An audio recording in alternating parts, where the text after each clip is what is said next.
Hey everyone, welcome back to my channel. My name is Jenny. I'm here today to share with you my June to be read reading pile of possibilities. I don't know, I don't usually say reading pile of possibilities because I tend to read everything that I put on my TBR unless I DNF it. So anyway, those are all semantics, I guess. So to start off, June is the final month of my Patreon book club read, How to Be an Artist by Jerry Saltz. We'll be reading the last section. It's never too late to join in because this is a really short book. You could actually probably read it in one sitting.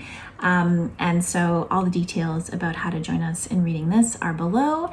And yeah, if you have any interest in reading art books, like how-to books or books about artists or books about the art world in community, then please put a comment down below and or get in touch with me, and then I can chat to you about what books are coming up for us in the next quarter, because we read a book a quarter basically.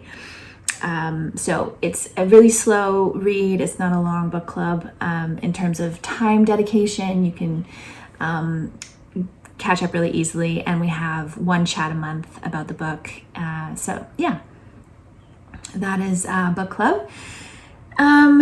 Okay, so next I'm going to tell you about the carryover. So Hold Still by Sally Mann is a memoir with photographs by the photographer and artist Sally Mann, and I did not finish this in May, so I am here and I will be continuing to read this in June. Sally Mann is a Virginia-based artist. She has so far a really interesting life, and so it's really interesting to read about, and I'll be finishing that this month. That's one of my nonfiction books. Another nonfiction I'll be reading for June is my audiobook, which is A Good War by Seth Klein. Seth Klein is Naomi Klein's brother.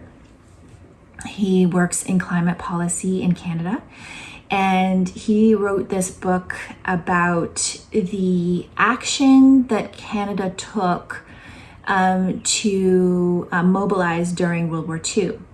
And what he's doing is relating this action that Canada took to mobilize during war and relating it to the climate emergency. So basically saying, you know, we've done this before, we've mobilized before, we can do it again, and we need to do it specifically about climate change. So I'm interested in listening to this. This is an area around the environment and climate change that I have always cared about, but it's not an area that I have been reading about a lot or doing a lot of research about, like in the last 10 years of my life, or doing a lot of activism around. And so I do want to increase my activism and my knowledge around the issues facing us today with climate change. And so that is a reason why I wanted to listen to this book this month.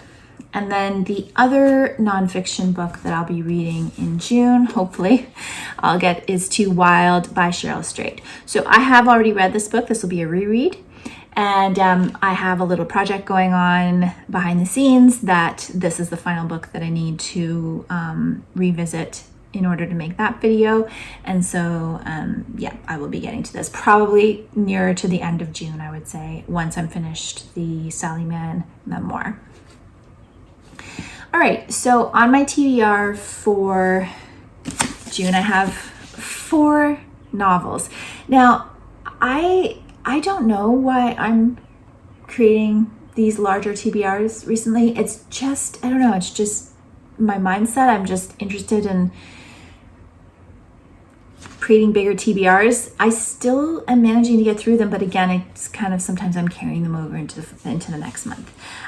So from my shelf, I have picked out Life After Life by Kate Atkinson. So I've heard a lot about Kate Atkinson over the years. I picked up this book a really long time ago, maybe a decade ago, at a library sale. And I'm interested in finally getting to this and seeing if I like Kate Atkinson's writing. So this book is speculative fiction following a young woman who is born and then instantly dies. And then that young woman is born and she lives. And so it is these two versions of her life happening simultaneously, I guess. I'm not exactly sure. I just know that's the premise of the book. I'm just going to go in on that idea. I know this book was very popular when it came out. A lot of people like Kate Atkinson's writing. I'm just going to see if I do too. And then we have my Fresh Reads project. So I didn't get to Fresh Reads in May because the books that I had on hold just didn't come in. I had to switch out a book. I put a different book on hold. I just got both of them last week. So May kind of, there was no Fresh Reads vlog in May. So I'm reading The Safekeep this month by Yael van der Wouden. And I don't think I need to tell you what this book is about. I mean, everybody has talked about this book a lot on BookTube. It is set in the Netherlands in the early 1960s. And our main character is Isabel, who owns a house, or who lives in a house that is technically owned by her brother, and she is kind of at his mercy. And things ensue from there when her brother leaves his new girlfriend with Isabel while he goes off on a work trip. So that is that. I am hoping to have this read before the winner is announced for the Women's Prize for Fiction and Nonfiction on June 11th, I believe. So that's my goal, is to get this one read by then. There will be a reading vlog about this if you're not totally tired of hearing about this book, because obviously I don't usually read books that are this popular when they're still so popular, because I feel like there's an oversaturation. But anyway, if you want my take on this book, it will be in a reading vlog this month.